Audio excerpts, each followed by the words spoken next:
Greetings in the love and in the light of our infinite prime creator, the divine grid programmer. Namaste. Namaskaram. Today we have a special guest here on the Umbanda New Earth Education Transmission. Special guest, Thoth, the Atlantean Jehuti, the ibis-headed god Thoth, known to the Greeks as Hermes. Now you'll take into account, my dear and esteemed viewer, the fact that Mr. Thoth has a somewhat interesting profile. You see, he has a bit different cranial structure. This is an ibis, head of an ibis. Now, no, this is not meant to suggest that Thoth was some kind of freak, part man, part animal. It's a symbolic representation of what the ibis meant and represented to the ancient Egyptians. And in fact, we know that the higher functioning areas within our own brain structure, the very small inner part that is sometimes referred to as the bird brain, is where a lot of the higher functioning components of our brain and mystical experiences arise. So it's only fitting that the ibis is representative, symbolic of the great sage Thoth, the Atlantean.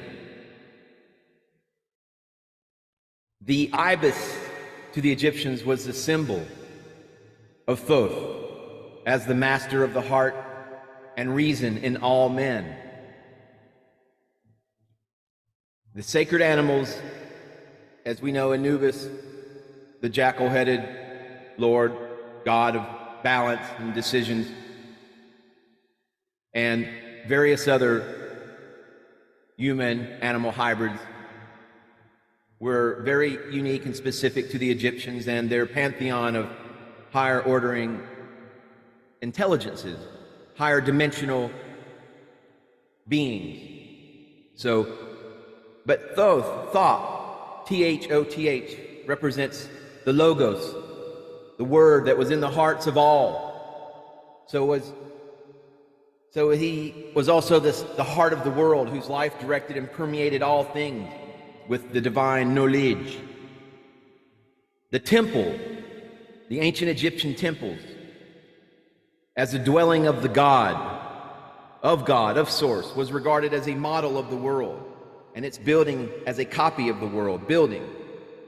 And just as Thoth had ordained measure, number, and order in the universe, so was he the master architect of temple building and of all the mystical monuments. Additionally, the energy that were unique to these temples are the earth energies, essentially. Thoth was a master of knowing the earth energies, the ley lines, the grids, which existed at multiple levels, and are actually the light fields, the light grid, the morphogenetic grid, which overlaying each other make our world appear solid. All right, this matter is the densest, is the lowest vibrational frequency that is the basis for the multi-dimension aspect of our existence. To grasp this concept, consider the multicolored balls of rubber bands that some people like to make.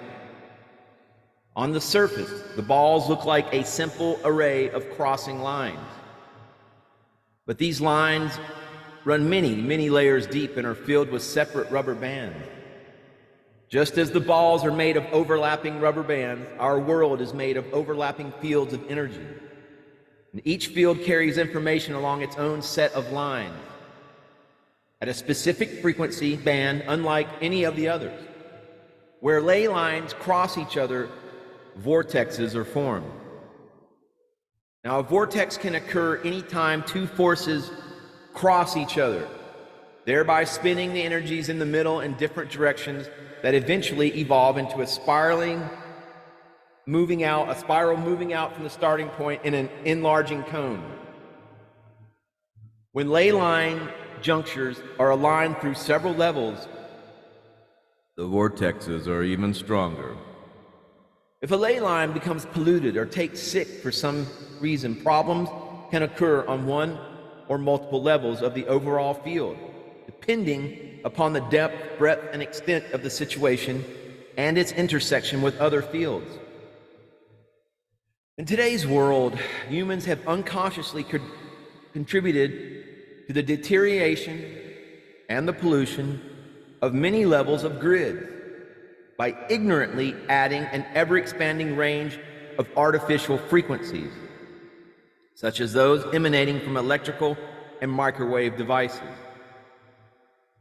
The frequencies being usurped are those that are used by our machines, computers, power lines, transformers, cell phone towers, submarine communication devices, wireless routers. The list expands continuously.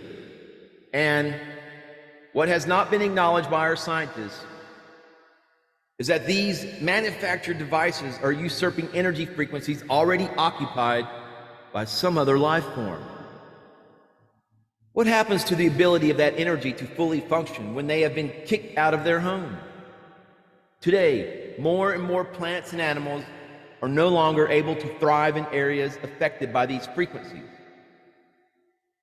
For example, witness the efforts being mounted by many on behalf of the whales and the porpoises, the dolphins, whose sonar communication systems are being interfered with by submarine communication devices.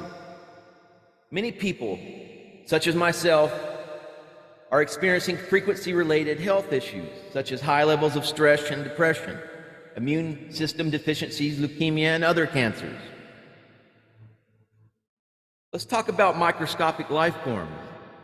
These include particles of energy that float through the air, viruses and airborne diseases, protons, neutrons, and so on, through the many levels of smallness our hard sciences keep discovering.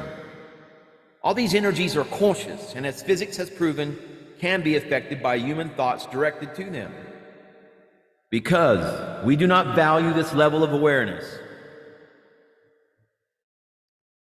this is potentially a very serious situation where the next invasion will come from, and in fact has come from, beginning in 2020, and will continue along those vectors, attack vectors, of the small microscopic life form attack vectors.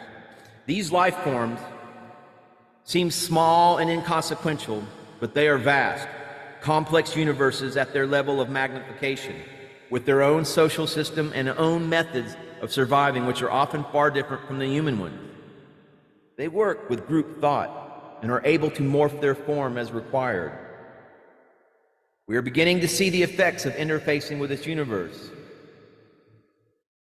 particularly now as our scientists attempt to manipulate cellular matter, resulting in issues such as Lyme disease and a host of other autoimmune deficiency syndrome-related illnesses. When we stop at attempting to conquer and manipulate this kingdom without really understanding their conscious nature and start working cooperatively with them as an aware life form, we will have greater success.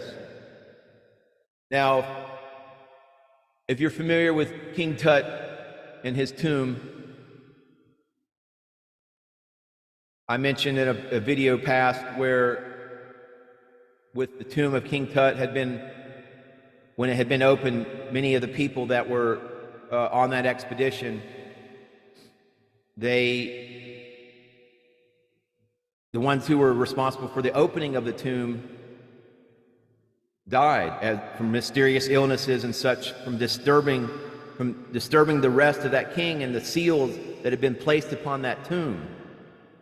And Only one of the expedition members was able to escape that fate from when they opened that tomb. And I'm going to leave as a thumbnail to this video presentation, I'm going to leave the actual Atlantean seal that was on the ring that preserved that expedition member that opened King Tut's tomb, that kept them from harm from those energetic guardians that were created by the ancient Egyptians to guard King Tut's tomb.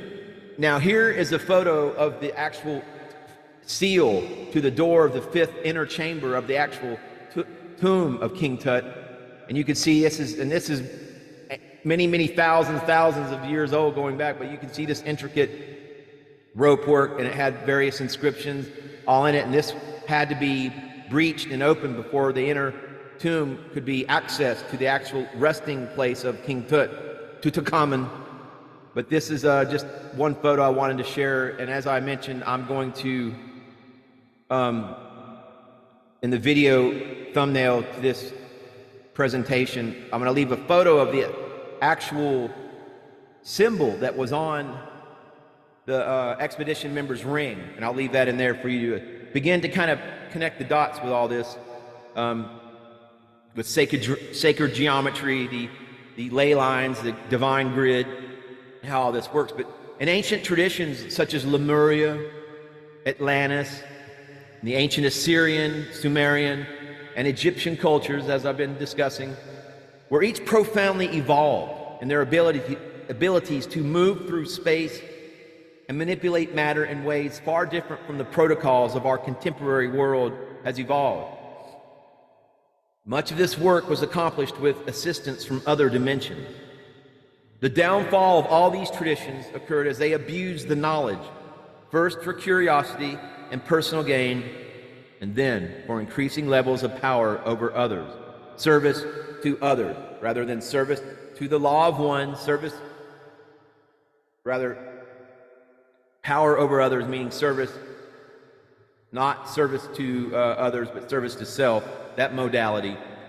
And that was what led to the downfall of these ancient traditions. And these cultures were not afraid to work with all the forces, dark and light, but ultimately they failed to keep the two in balance. Each ended its corruption overwhelmed the forces of balance.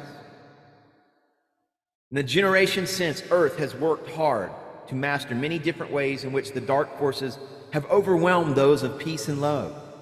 Our current world cultures, especially the United States of America and other technologically based countries, are currently in a critical stage similar to that which brought the downfall of other great civilizations in the past. However, we also have on Earth right now starseeds, light workers, light warriors who have conscious memory of the downfalls of past civilizations of which they were once a part. They are working very hard, often unseen and unnoticed, to strengthen and sustain positive energy in the face of the overwhelming onslaught of negative forces. My nod of sincere thanks to all the community of starseeds, light workers, light warriors who are keeping the balance, preserving the balance. Namaste, namaskaram. I myself am from the Atlantean lineages, with conscious recall of having lived during the final days of that great civilization. So Atlantis began with great dreams, but over time its society degenerated. In many ways, it is similar to our current world culture, with its ability to manipulate matter and the abuses that come with that capacity. There are many Atlanteans who have returned, seeking to help our current world escape from the fate of that wondrous culture. There are some Atlanteans who have returned, such as Mark Zuckerberg, who are trying their insidious darndest to reinstitute the artificial intelligence hive mind collective, the prison of the digital matrix. So there are two paths to choose.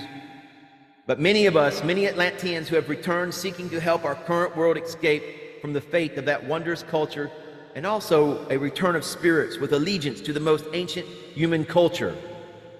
We remember that of Lemuria, which was located in the Pacific region near modern Hawaii. Virtually all of us with conscious recall have been assured of the determination of our collective guides and guardians and of galactic forces to avoid a recap of history. Our guides of the light have assured each of us, this time we will not fail. If, my dear and esteemed viewer, you are in concurrence and concordance with that notion that this time we will not fail, I want you to hit that subscribe button, give this video a thumbs up, send a personal message to Thoth the Atlantean, let him know you're happy for his guidance. Yes, we will not fail, and we have not failed. In fact, it is my belief that we are all currently, have been for some time, in the fourth dimension. If you're watching this video right now, you are no longer in the third dimension. You have escaped the digital matrix. Your thoughts are merged with the collective of light. And we are in the fourth dimension. We are awaiting the final moments of the actual collective ascension of Mother Earth, Gaia, into the harmonic universe number 2, where we all be firmly established within the fifth dimension of harmonic universe number 2. Namaste. Namaskaram.